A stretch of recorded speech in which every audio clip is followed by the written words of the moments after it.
Hello and welcome to the Vital Blend. My name is Anthony Vita. So glad you could be tuning into this episode because today I'm going to be introducing you to a woman named Rachel Eccles. She has a very powerful story, a very powerful transformation.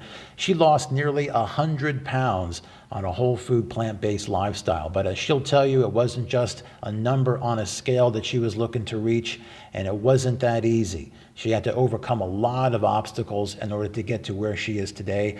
Everything from breaking through, dietary confusion over what's healthy, high carb, low carb, got your protein, got your milk. She had to cut through all of that confusion. She also had to get rid of her food addictions from the very highly toxic standard American diet, not to mention having a husband that was not fully on board with her plant-based shift and the difficulties that came with having a lot of food coming into your house that you're trying to get away from. Despite all of that, Rachel stood up for herself and she got through it.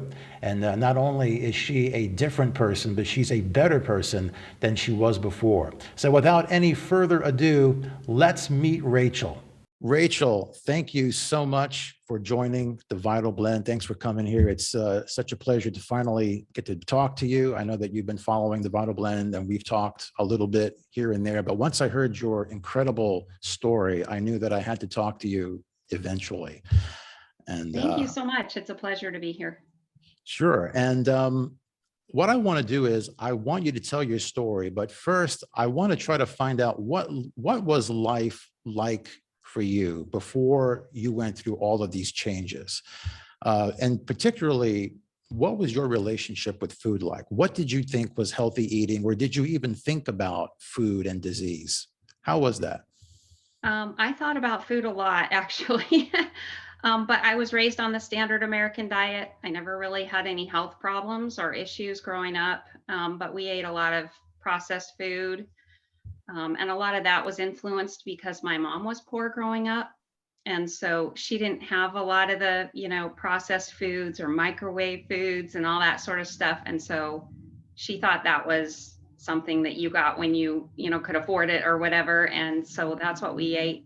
But it never really, I never had any health problems or even weight problems growing up. But after I got married and had a couple of kids, I started to pick up weight and I couldn't get it off. So I just over the years kind of got healthy or got heavier and heavier and was always worried about it. And I did a lot of dieting. So a couple of times, I did lose weight, mostly through excessive exercise or some sort of very extreme diet.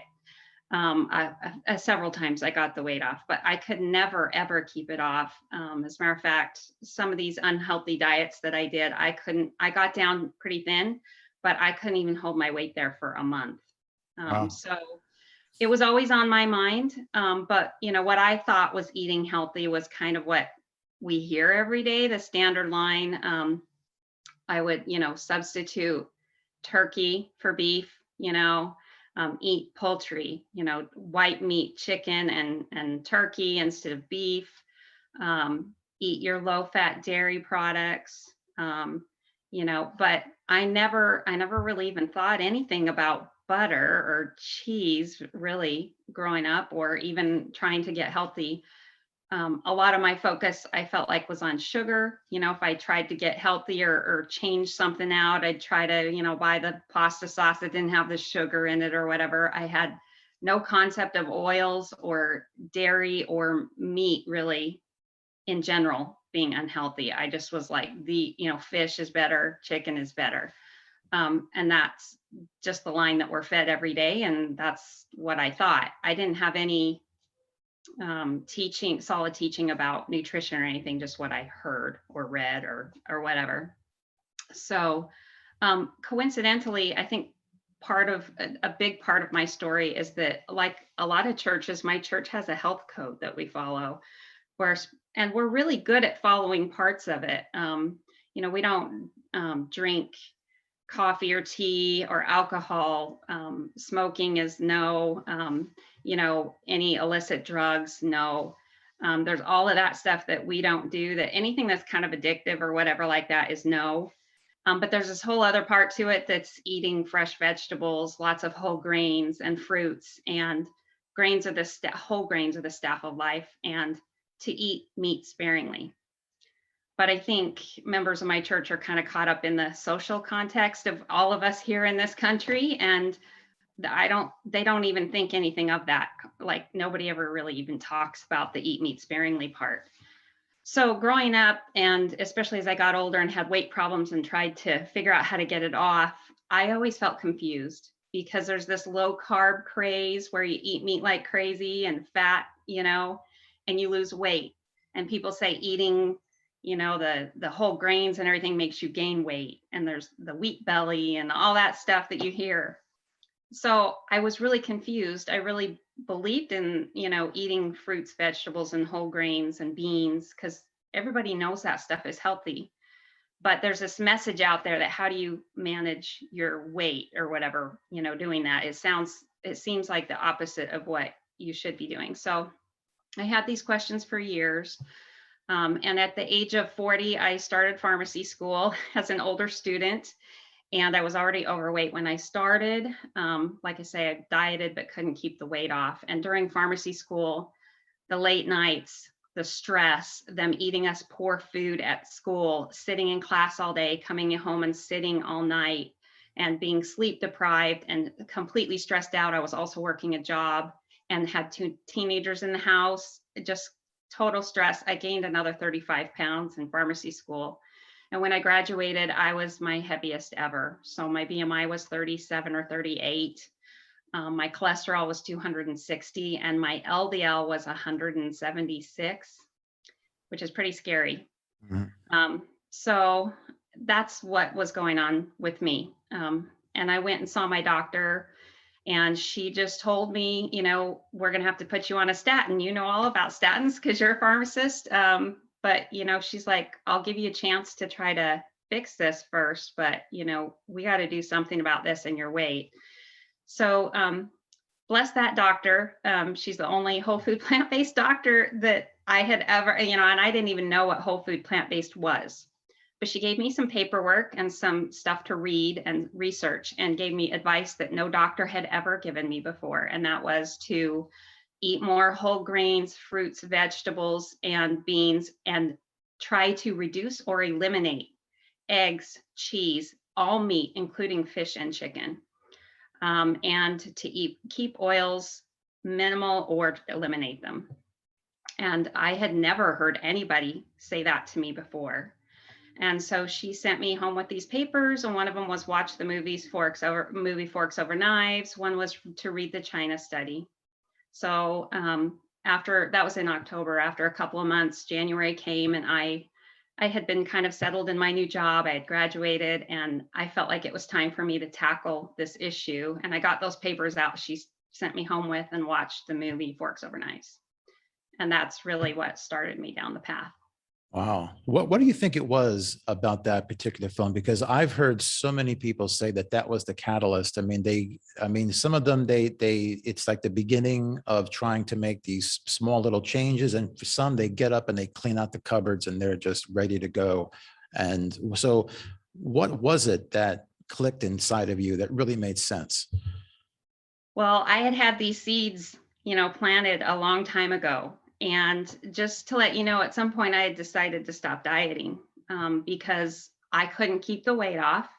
And I knew I was abusing my body by doing these extreme diets and the yo-yo back and forth, lose it all, gain more, And so I had actually been looking for answers, but promising myself I wasn't going to do anything until I figured out the answer for more than 8 years. And I had been just praying about it and wanting answers for a long, long time. And whatever that answer was, part of my criteria was that it had to go along with that counsel that our church gives about eat meat sparingly. And that stuff that I couldn't ever reconcile and figure out how you could be healthy and keep the weight off in a good way while following that counsel. And so the second I watched that movie, it all clicked. And those were seeds planted long ago.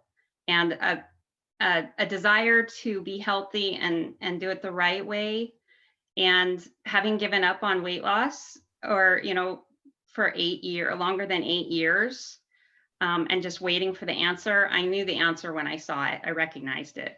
And so that was it.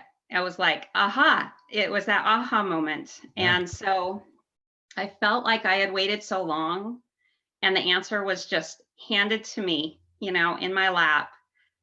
Why would I wait? How could I go halfway, when I had been waiting and praying for this for so long? So it was just, there was no halfway for me. I had to, that's why the film impacted me so much, is because everything came together, and I knew it was the answer that I'd been looking for. And so you jumped in 100%, right? I did. I went from standard American diet to probably about 95% whole food plant-based in 3 days. By the end of Wow. 3 days, I was, pretty much there. I had no idea what I was doing, and I didn't know how to deal with oils. And because all I had done is watch this movie, Right.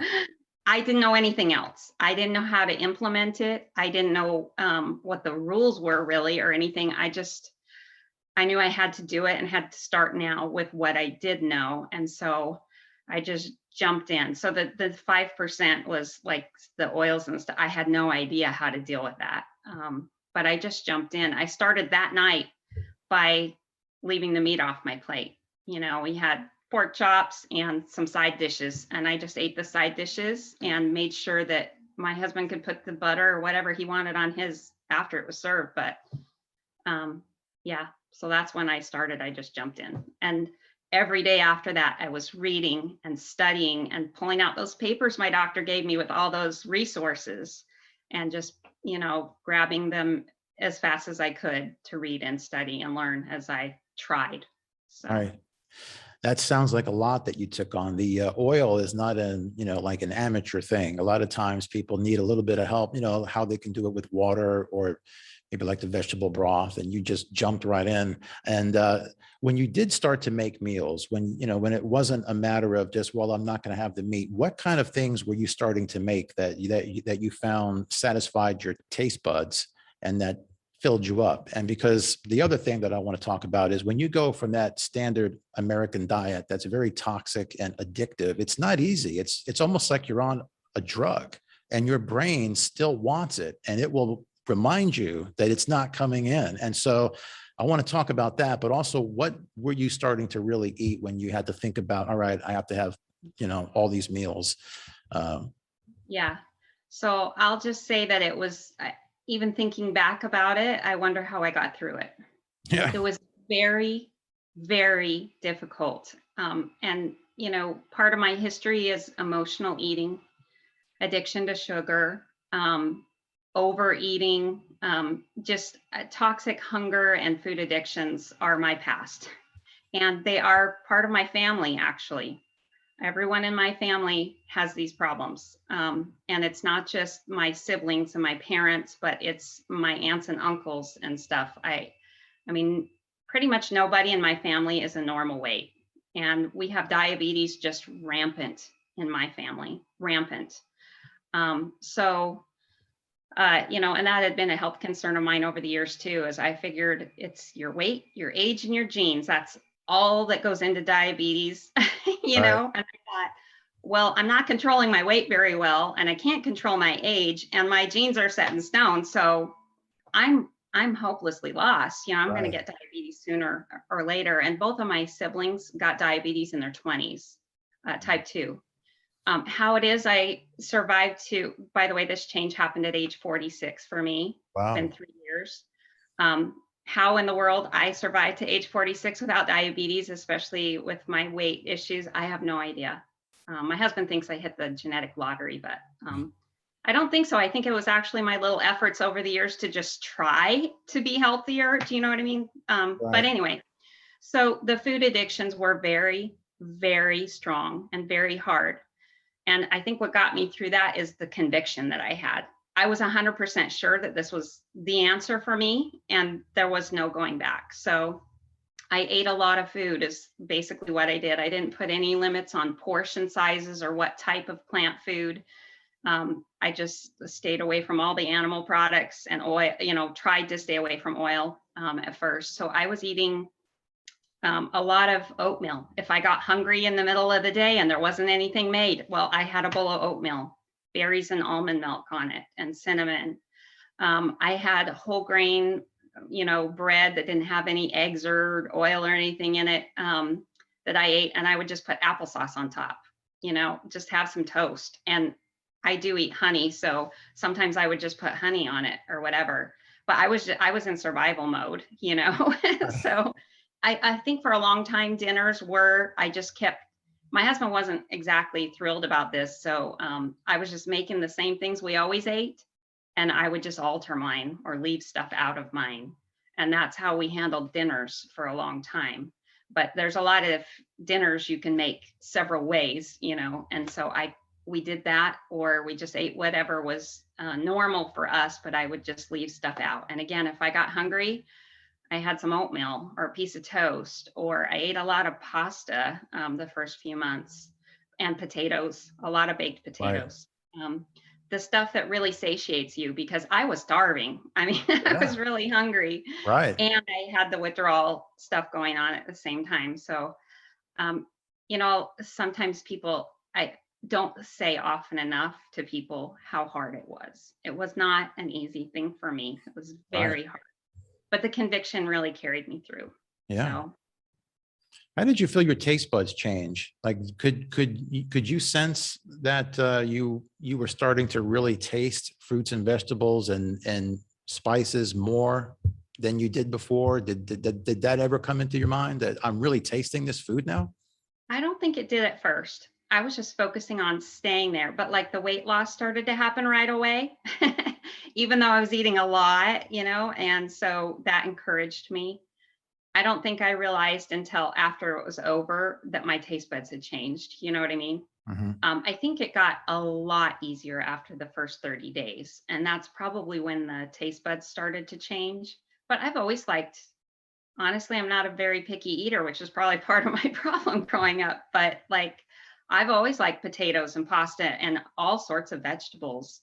It's just that they were always doused in butter, or there was sour cream and all of that stuff on it, because that's the way I was raised. That's how you ate a potato. Mhm. So trying to figure out what to put on a potato at first, it was just ketchup for me. I didn't know what to put on it, honestly. So Mhm. um, I just kind of, dealt with it. But I'm sure that that change in my taste buds probably happened after about the first month. I would imagine, if you do it slowly, it's just that much longer for these types of changes to take place, and you run the risk of keeping one foot in the cravings door that can Yeah, lead you. Like, pleasure could trap. you ever think about going off plan just a little bit? Like, is that something that you think that you can do, or is that an automatic that could really change everything in the other way? You know, I guess you can look at it several ways. And I know different people with their different personalities and their circumstances really depends on how they can tackle this problem. There's Mhm. a lot of people that wouldn't be able to change the way I did. And I acknowledge that. A lot of it depends on if you have family support. And, this is very, very hard. And so everybody's different. I have a daughter who's changed and has done it over, months, and she's doing great. She's Oh, lost 40 pounds, but she never would have been able to give it up overnight like I did, just because of personal circumstances and personality. So I recognize it can be done more than one way. But this worked for me because it had to be this way for me. And so, along with the kind of the cheating idea, so there's a lot of different schools of thought. I know for me, being a, sugar addict and an emotional eater and all of that stuff, that it's kind of like being an alcoholic. And there's this edge that I can't fall off the edge. It's a slippery slope. right. And that is part of the reason why I really don't cheat. And honestly, that stuff doesn't tempt me anymore. I can't stand grease. And even when Yeah. my husband cooks it at home, I'm like, you have to clean up this stove, because it splatters everywhere or whatever. Right. Like, I don't even wash the dishes that he cooks meat and stuff in. He does it because I can't stand the grease. But there's also a couple schools, some people consider cheating, like some people aspire to be SOS free, salt, oil, sugar free. Um, I try really hard to be oil free. I think the only way oil sneaks in on me is if I don't know it Right. somehow, at a restaurant or something. But salt and sugar, I don't aspire to be salt and sugar free. I Mhm. kind of follow Dr. McDougall a lot, and I really like his opinions on those things. That if you don't cook with them, if you're not throwing them in everything that you make, and you're not eating processed food, which is where half of the salt and sugar is in our diets, if you're eating Right. the whole foods, it's okay to have a little bit in a condiment Mhm. or put some on like a condiment. You know what I mean? So I don't stress about little tiny things like that. And I know I'm not salt and sugar free, but I don't cook with it either. I use miso in place of salt. I use dates or bananas or whatever in baking. Occasionally I'll eat a little bit of brown sugar on something, or, I make cinnamon rolls that have a powdered sugar glaze on them. And what's amazing is that I used to be a sugar addict. That stuff doesn't bother me at all. I can eat a little bit of sugar and it doesn't bother me at all. I think it's actually the sugar and the fat combination that just will drag me over that edge. Right. So I kind of know where my line is, but I don't really cheat. As for oils, animal foods, cheese, eggs, never. I never cheat. And a lot of it is I see a lot of people who fall off the wagon. And, if you're on Right. Facebook at all, social media, people are always in these groups saying, I want to eat this way. And I ate this way for a year. Or I did it for 6 months and then I fell off the wagon and I can't get back on. And that's not going to happen to me because I'm never going to fall off in the first place. I won't Right. allow it. I don't even want to. But I also have some tricks that I use to, if something ever does tempt me, which isn't very often, I really control my thoughts because everything begins with your thoughts. And just like anything else in life, if there's something that you know is morally wrong, like you don't think about it, you don't dwell on it, you don't, Right. obsess over it, you push it out of your mind. Right. And I use those tricks for this. If even an ad comes on TV for Arby's or whatever, and it's got the gooey cheese, I don't even look. I look away just Mhm. because I don't need to think about that. You know what I mean? Right. So I really control my thoughts. And at the beginning, I also used some other techniques to help me with not being tempted. And I have a whole bunch of inspirational sayings or stuff that's health related or about addiction and stuff, quotes and things that are very motivational. And I had a whole folder on my phone with these memes. And if I ever felt tempted, all I had to do was just flip through those and read those. And the strength just builds. Do you know what I mean? And I don't Yeah. need those anymore, but I still collect them. And on my Facebook page, or I have a whole food plant-based lifestyle support group on Facebook that I share a lot of those, just trying to share the inspiration and the strength that Yeah. sometimes you need when you're starting. So Yeah. And you also mentioned that your husband is not on board with plant-based. And so what that means is that that's an extra added, I guess, struggle because you've got food coming into your house that you normally would not be bringing in. This is food that yep, is addictive food. And yep. how do you deal with that? Like, is that just another thing that you have your strength and you just know that you're never going to touch it? I don't really think willpower just lasts you forever. And I know why, like people like Chef AJ say, if it's in your house, it's in your mouth. The only problem with telling everybody that is that it gives people no hope. Because if they can't, uh, we don't throw away people because they don't believe the same as we do. Do you know what I'm saying? Right. And so if someone you live with doesn't believe the same way or doesn't eat the same way, you have to figure out a way to make it work. And if you want to eat this way, but they're not going to, and somebody tells you if it's in your house, it's in your mouth, that just conquered. I mean, that just, you know what I'm saying? It Yeah. defeats you. It, Right. it makes you believe that you can't do it when you can. There's all sorts of tactics to control your environment or to control your thoughts or to keep your motivation high. And if anybody is struggling with these sort of things, I really highly recommend reading the book Atomic Habits. I had no idea I was putting some of these techniques that he talks about, the author is James Clear, in practice before I ever read the book. I didn't read the book until January this year. And I've been listening to it on Audible while I walk. And it's astounding about all sorts of techniques you can use to accomplish whatever it is that you set your mind to, and you can do it. And he Right. gives you these little tips that will absolutely change your world. And I didn't realize I was doing some of them, but I was just so determined, and I had this conviction that I knew I had to make it work. Didn't matter how, I had to make it work. So with my husband, yeah, he brings ding dongs, chips, everything into the house. And this is one thing that could cause a lot of strife. And I will say that at the first 6 months were really difficult. We were both struggling. I'll say that. But what we've worked out is there's one drawer in the refrigerator where any bacon, cheese, or anything like that goes. I mean, if it's a bottle of mayo, I don't care, because who likes mayo anyway? Do you know what I mean? Like, Right. whatever. But like anything that's like that, if it's meat or cheese, it goes in his drawer. In the pantry, we have one really high shelf where all of his stuff goes. He's tall and I'm short, so having everything up on that high shelf really helps. And there's a few other places where we, stash his stuff, but part of it is just never to dwell on it. And if he leaves, a box of ding dongs or a bag of chips out or whatever, I pick it up and I put it away.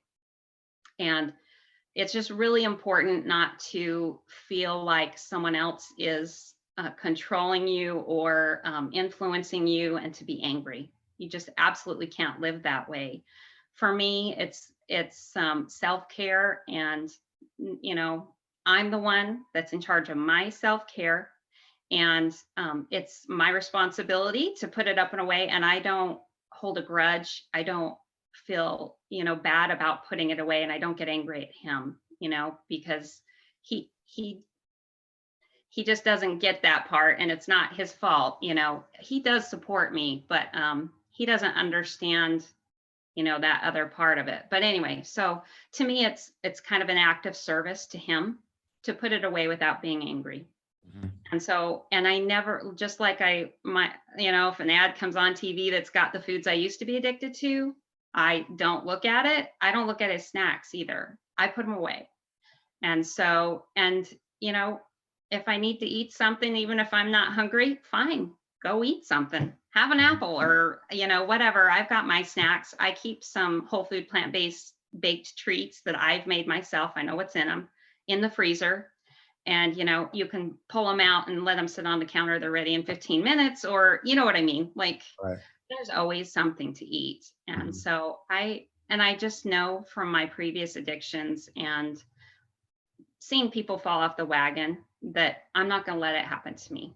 And Right. so I'm very, very strict. And I know some people think I'm weird, like family members and people that don't understand this way of life or whatever. It's funny how many compliments I get, but then they'll say, why are you doing that? So I am very strict, but it's what I need to keep me on track. Thing is, Rachel, you look like a different person now. And certainly you must feel like a different person, and that must come out in your interactions with your family. Like, what does your husband think about the dramatic change? I mean, what does he say about that? You know what's so funny? So many people come up to him and say, where you have a new young wife? Do you know what I mean? Right. And people tell me I've reverse aged. So for those of you who don't know my story, I've lost 90 pounds. My cholesterol that was 260 floats around 155 or 160 now.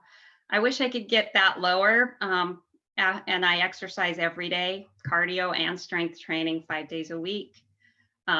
But part of this is your genes. I think for me, I just want to be the best that my genetics will allow me to be. And I'm not an athlete. There's nobody who's an athlete in my family. Do you know what I mean? I feel like we have all these health challenges. And I lived the standard American way and the diet for 46 years, and I'm trying to make up for lost time to be the best me. Mhm. But anyway, my husband's proud of me, and I've heard him bragging on me. I had my picture and my weight loss story in a national women's magazine recently. And, we'd go to Target or, the grocery store, and he'd pick up the magazine and show it to everybody, like perfect strangers. That's my wife on the cover of the magazine. So he's proud of me. He is.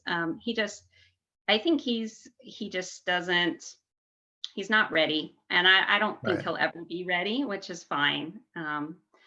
But he's proud of me, and he brags on me to other people. And I took some vegan brownies with frosting and everything to get together. And one of our friends was like, "How'd she make this frosting? That's like impossible." And he was telling them all about it. It was sweet potatoes and dates. So yeah, he's proud of me. He should be, and I'm glad that he is. I wanted to talk to you about another kind of challenge is when you go outside of your house. And I know that this can be a thing. It's like, what am I going to eat when I go on a trip, let's say? Because when you take, a vacation, that's the time when people go off the rails. They actually pay to go off the rails for a week, and they look forward to it. And but for someone like yourself, that's not the attitude like, oh, I'm going to go hit the finest restaurants and go do things I normally do. How do you stay on track, whether it's, going out maybe for the evening or maybe even having people over or going to other people's homes? How do you adapt when you're not cooking the food? Right. So there's a whole bunch of things that I guess we can address. So first of all, here, where we live, I know which restaurants have what I can have. And this is just done through experimentation, getting to the restaurant and asking, can you please make this without oil? But a lot of them are ethnic restaurants, Japanese, Mexican, Thai, those sort of places. Also, there's a really great steakhouse down the road that my husband loves, but they'll make me a plain sweet potato, nothing on it, plain asparagus, steamed asparagus, nothing on it, and a salad, and they just omit the feta, and their dressing's actually fat-free. So, I'm fine with that. So I've got restaurants here that through experimentation, I've got a whole handful of restaurants, and that's where we go when we go out to dinner. Um, and my husband has lots of restaurants he likes that don't have something for me, but if he wants to go there, he goes with coworkers or, goes when I'm not with him or whatever. But when we go out together, he's very cooperative and knows, the places that I like. So that takes care of that. When you go to somebody else's house, this can be interesting. And of course, with the pandemic, we haven't been, over to other people's houses a whole lot recently, but I have found the best way when you get a dinner invitation is to tackle it ahead of time and address the issue with your host. And so I just say, I'm following, and people don't know what whole food plant-based is. So I say vegan because most people know what that is. It's close enough. I just say I'm following a vegan diet now for health reasons. Can I bring some food to share that I can eat? And then they know that I'm not going to go, off the rails, but that I need, I'm going to bring something and share. And nobody ever says, no, you can't bring something and share. They always say, of course. And then sometimes it leads to the additional question of, what else can I make for you? Or how can I prepare such and such so you can have it? That's how I tackle that. And it's never failed me. It's always fine. I would never walk into somebody's house and not have addressed the issue beforehand, because that's asking for trouble. Yeah. I don't want to offend anyone. As for having people over, we're used to making everything 2 ways. That's a piece of cake. So when we travel, I'm like ultra prepared. If we're getting on an airplane, I pack enough food for the entire day, just in case we get, waylaid somewhere or there's no food in the airport or whatever. I pack enough food for the day. TSA is great about letting you bring foods through as long as they're not liquids. So that's what I do. I pack enough for the day. If you can bring an instant pot, I have the small instant pot. You can do that. We quite often go out west and visit our family. And so we stay with my mother-in-law, and my daughter eats this way, obviously, but other than that, I'm the only one. So, all of our family's they all know now, it's been 3 years, and they're pretty, nice about picking restaurants or whatever, or if they have a special pizza date and they're going somewhere I can't get something, I'll just not go, I'll stay home. But if it's something special, they'll usually pick something where I can get, whatever I want. But at my mother-in-law's house, I borrow an Instant Pot from a friend, and my husband takes me, whether we have a car or what, we borrow a car, we go to the grocery store and get what I need. That's just on the list of requirements when we travel is we got to go get what Rachel needs. Right. So I can live on oatmeal packets if necessary, or, whatever, and baked potatoes, but most of the time there's a Costco nearby. I'm over there buying the frozen broccoli and, all of that stuff. So I make it work. Now, traveling when we're not staying at a family's house is a little harder, but, Airbnbs and all that have the whole full kitchen. There you go. You bring a cooler. If you're in the car driving, you bring a cooler with food, you unload it into the refrigerator at the Airbnb, you drop by the grocery store to get anything you're missing, and boom. Yeah.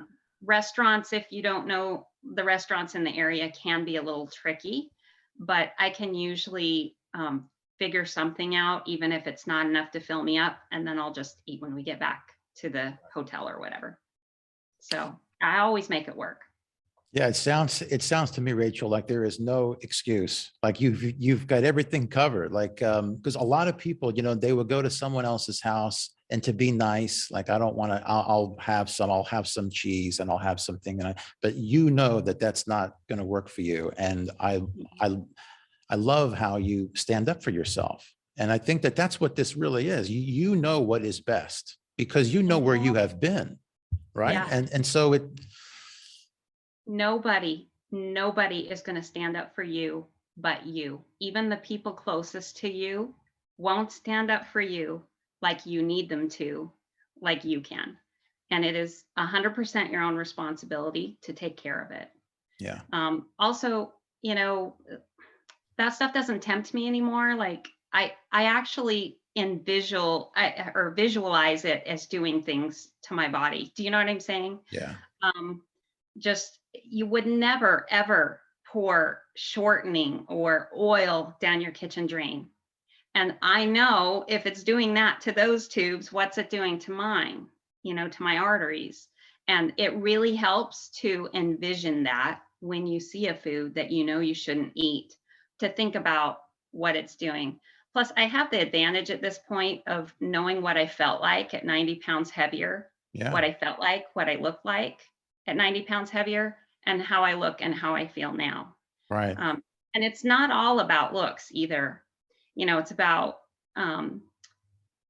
snoring, migraines, fatigue, and I'm an amateur photographer and I've got this huge camera lens, and it's like, do I want to drag the tripod along or can I carry this? I can carry it, I mean, like there's a million things that I wanted to have the energy to do that I couldn't, that I can do now.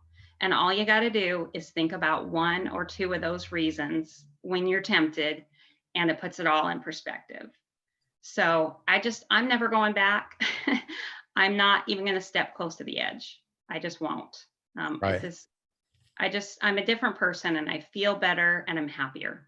So that's what I wanted to ask you is, it's hard.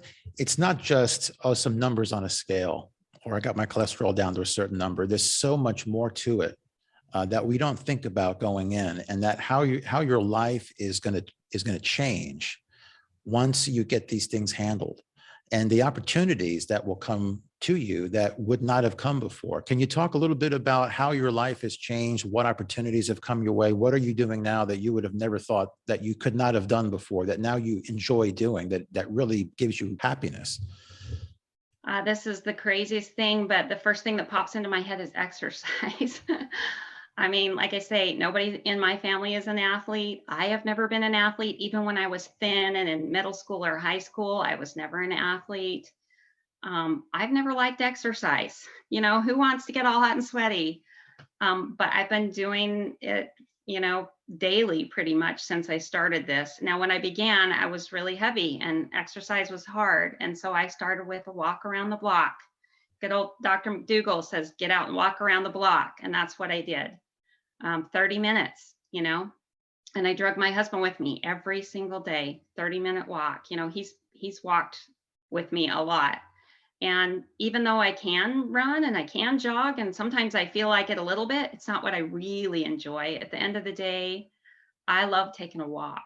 It's my time to de-stress and think. And so I've been walking since the beginning, and I've just increased it over time. I walk 5 miles a day now.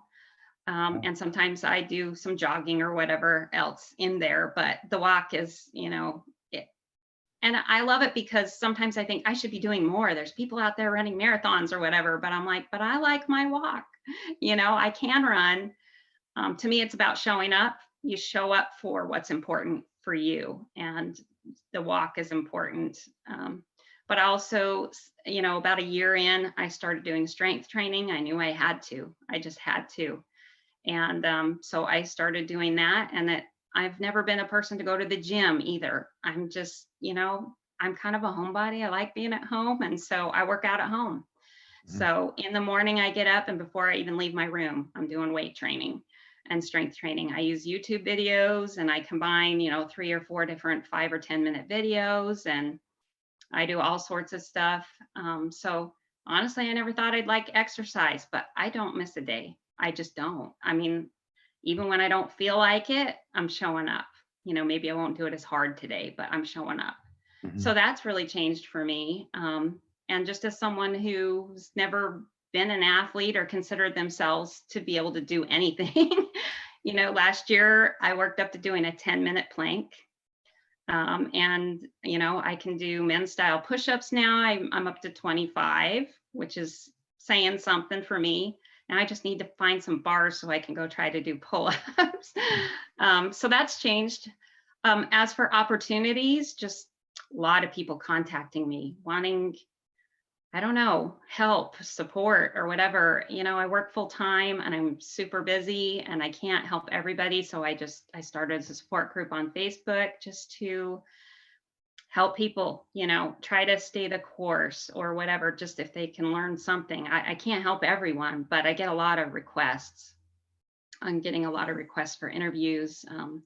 I know you had Mark Huberman on your interview the other day, and they're running my story in the Health Science magazine, That's either great. spring or summer, probably summer. So there's that. And, my story was in a national magazine, women's magazine. And I told them they better get it right, what I eat. And they did mention Right. Dr. Google and the starch solution in there. So that was good. I'm not really sure about other opportunities. I kind of made some notes It here. sounds like a lot. I mean, that's certainly the older Rachel or the one from before would never have been talking about the exercise, right? Oh no, Um, oh no. Well, and and for this article in this national magazine, they sent a professional photographer to my house and a professional makeup artist to my house for a photo shoot. That was way out of my comfort zone, even now. So for 2 hours, I had to pose and smile, and that was really hard. But it was an opportunity that I was like, oh, just grab it and run, just do right.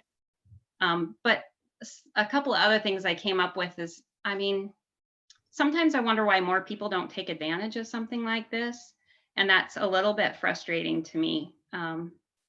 But I think I do understand that, like, all we know is what we've known and Yeah. what's all around us. And, I wish I had heard this message sooner, but I do understand, you do what you were taught, and the way you grew up really influences us. Right. And I used to be that person eating all that stuff. And so I try to give other people some grace and realize that not everybody has been through the transformative or, experiences I had in my life that made me turn to this. Do you know what I'm saying? And Right. so um, in time, hopefully, people will Right. have the experiences that they need, that they will, turn to it. But, Right. and then something else that I thought about just the way I've changed, I guess, is, um, besides being happier, I think, and I hear this so much from people who've made this diet change, that it affects all portions of your life. Like, it's not just the physical self, but it's my spiritual and emotional self. I'm a totally different person. Something about being so being so successful and being able to keep the weight off has spilled over into me having confidence in other areas that I never did. So I'm more likely to tackle problems. If I feel like there's something else in my life I need to change, I don't dread it or drag my feet. I just jump in and try to figure out, okay, what do I need to do? How can I fix this? You know? Right. And I feel like I'm a lot more patient and compassionate towards people. I think I'm just a happier person all the way around. And I think just more at peace. More, Right. I guess that goes kind of towards the feeling of being comfortable in your own skin, you Right. know?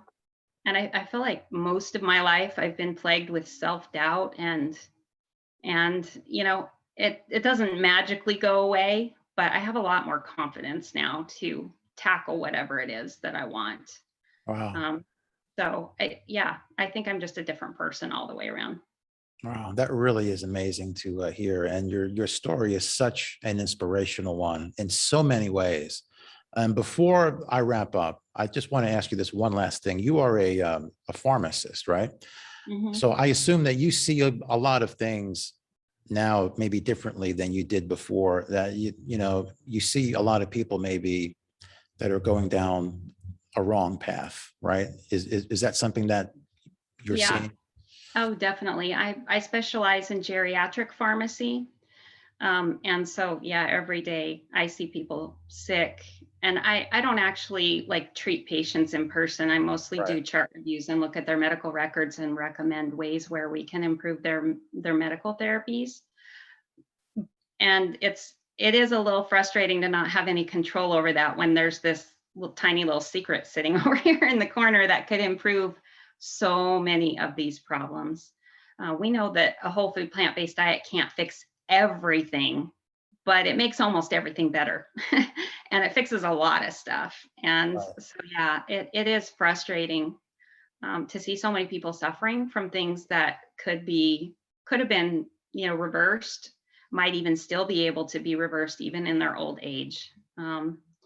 So yeah, I definitely look at that sort of thing differently now, and I definitely think that diet trumps medications always. So Yeah, and because one there really thing, wasn't, I was going to say, there hasn't been a medication that you were taking before that was ever helping you, right? Did any pill or anything ever help you before to lose the weight, to get your cholesterol down to where it was, that I was, was never on anything except for I do take a medication and have in the past for my migraines, Mhm. because once you feel it coming on, you can actually head it off if but what's interesting is with the diet change, most of my migraines have gone away.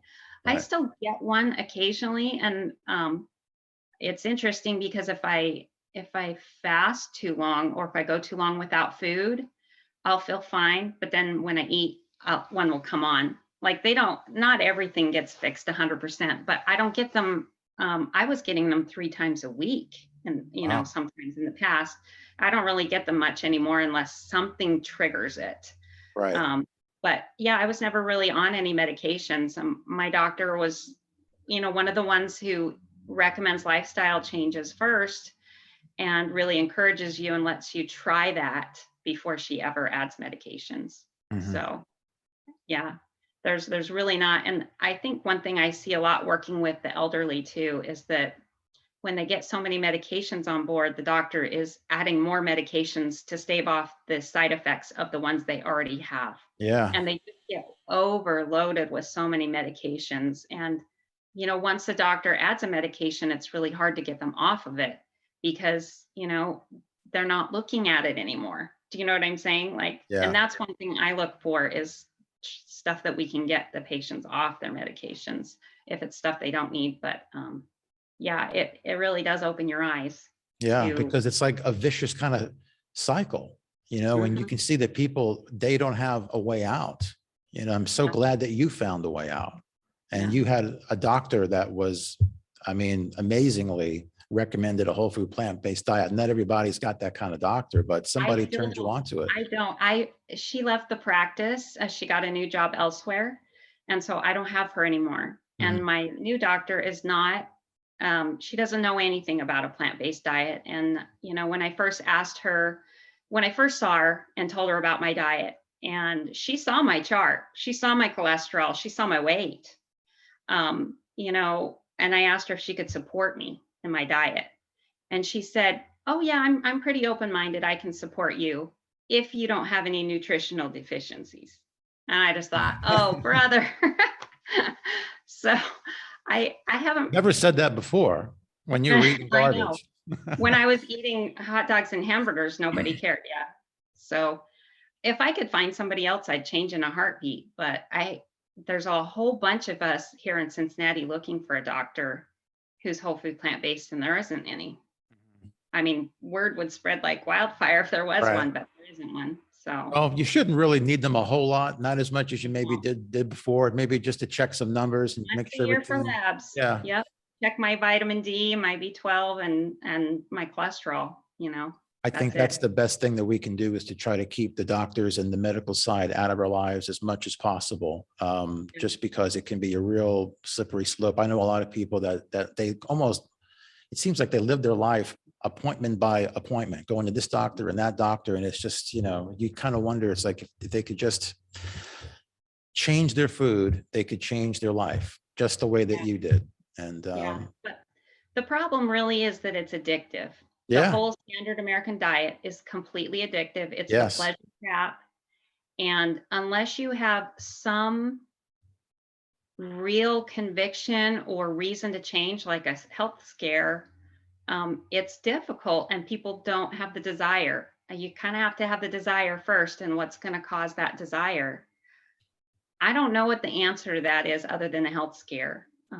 yeah, So it's really hard to get people started on it. They're addicted and they don't want to change. yeah. So, And a lot of times people, they don't like to equate food with alcohol or with drugs. And it's different. Sure, we're talking about something different, but the same pleasure centers in our head are getting hit. It's just at a lower level, but you can't really minimize the damage that food addiction has done. I mean, there's, of course, drug addiction is bad, alcohol addiction, but we see what damage can be done when people are overweight and they're full of disease, heart disease, and all these other things that it takes people away from their families. There's so much there, and it's because of food. So I don't like to minimize the fact that food addiction is a real thing and it needs to be handled. yeah. And honestly, I mean, one of the things in my life that I strive for is zero addictions. I Right. don't care what it is or how acceptable it is socially. I don't want to be addicted to anything. So, I mean, my phone, just even Yeah. being addicted to social media or my phone, I've been following some environmental, changes in my life to try to curb that off, because I feel like that's really the only thing Right. that I might consider, in my life. But I just want to get rid of it all. I don't want to be addicted to anything. Right. Right. So, Well, Rachel, I want to thank you so much again for coming on here to the Vital Blend and just your story is so powerful.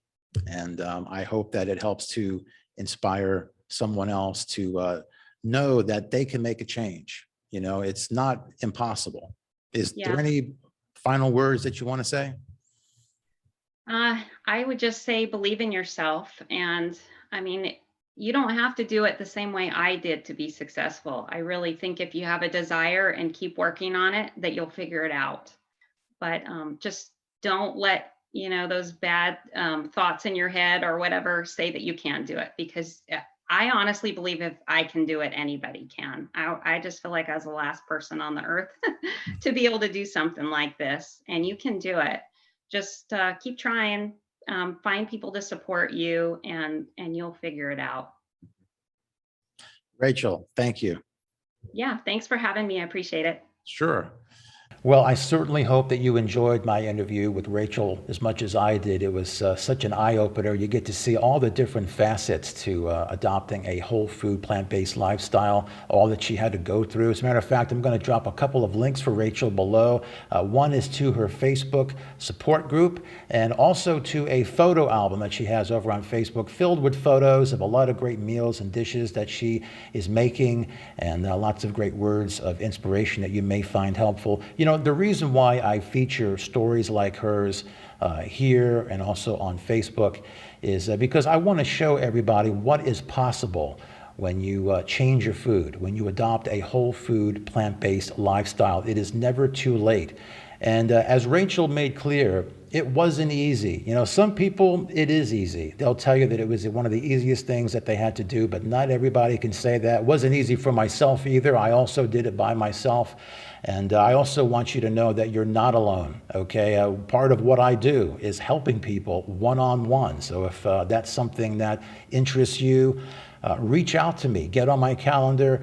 I'll put some details below, but it's just important to know that you're not alone. And there's many of us who have already done this, and we've seen the benefits, and we just can't help but let others know what is possible and that it can be done.